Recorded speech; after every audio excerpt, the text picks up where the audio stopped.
perkembangan Islam di dunia dari dulu hingga sekarang.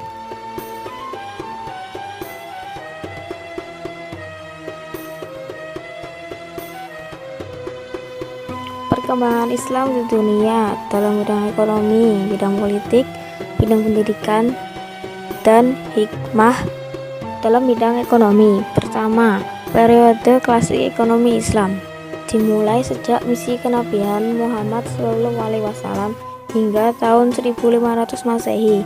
Tahap ini merupakan fase perkembangan teori klasik ekonomi Islam yang dihasilkan selama kurun waktu 9 abad. Meski para tokoh ulama yang muncul di tahap ini tidak menyebutnya sebagai teori ekonomi, topik-topik yang dibahas pada ilmu ekonomi konvensional modern sesungguhnya telah mendapat pembahasan yang mendalam oleh para tokoh ulama di masa ini, seperti teori tentang uang dan moneter, harga dan pasar, zakat, pajak dan kebijakan fiskal, pembangunan ekonomi dan peran negara, dan lain-lain. Tokoh ulama terkemuka teori klasik ekonomi Islam. Pertama, Abu Ubaid, Ibnu Qayyim, dan Al-Ghazali.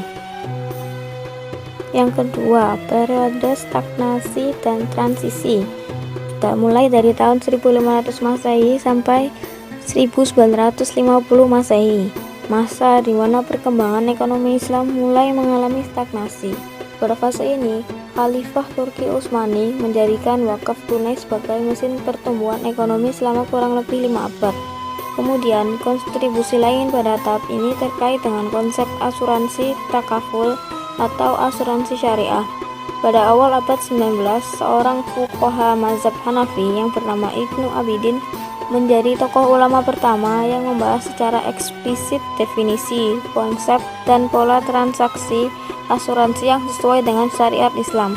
Fase ini juga menjadi saksi tumbuh dan berkembangnya ilmu ekonomi konvensional di daratan Eropa. Yang ketiga, periode resurgensi. Periode resurgensi atau kebangkitan kembali dimulai pada tahun 1950 Masehi hingga sekarang. Tahap kebangkitan kembali ekonomi Islam di pentas dunia.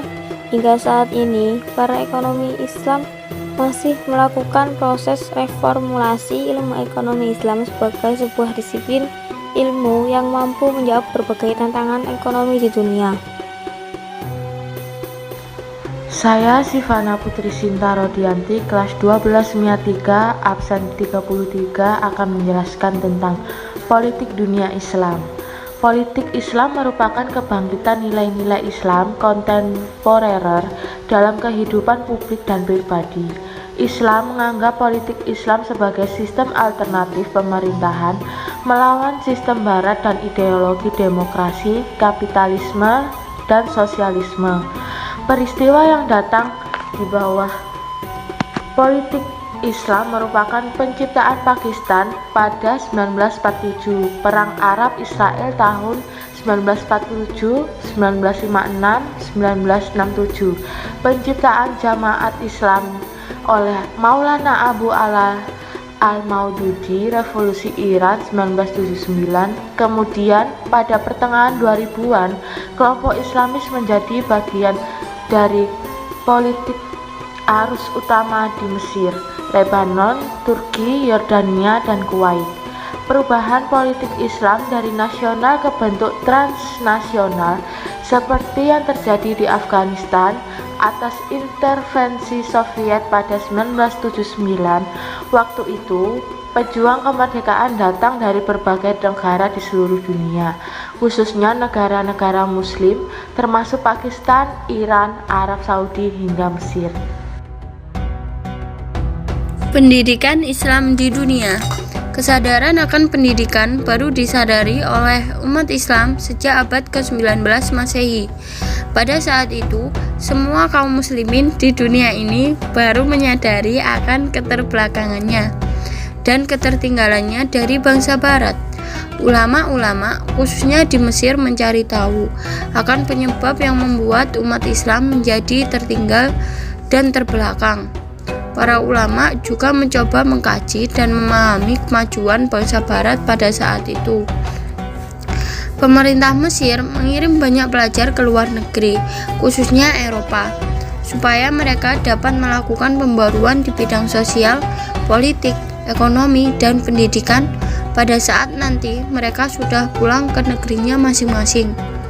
Hasilnya, Mesir meraih kemajuan yang gemilang di banyak bidang. Keberhasilan Mesir itu kemudian diadopsi oleh banyak negara Islam lainnya, baik yang ada di kawasan Asia atau Afrika. Sejak itulah dunia Islam mulai bangkit dan terus berkembang sampai saat ini. Bahkan umat Islam mulai memadukan sistem pendidikan Islam dan pendidikan umum agar bisa mencetak generasi penerus yang handal dan berakhlak mulia. Hikmah perkembangan Islam di dunia. Beberapa hikmah yang bisa kita petik dari perkembangan Islam sangatlah banyak, mulai dari zaman Nabi Muhammad hingga saat ini.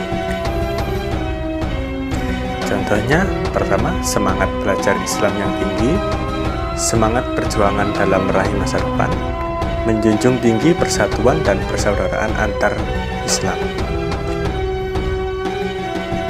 Lalu, menumbuhkan rasa iman dan ketakwaan yang tinggi, menumbuhkan rasa cinta dan bangga pada Islam, dapat belajar dari sejarah dan mengembangkan umat Islam dengan bil hikmah.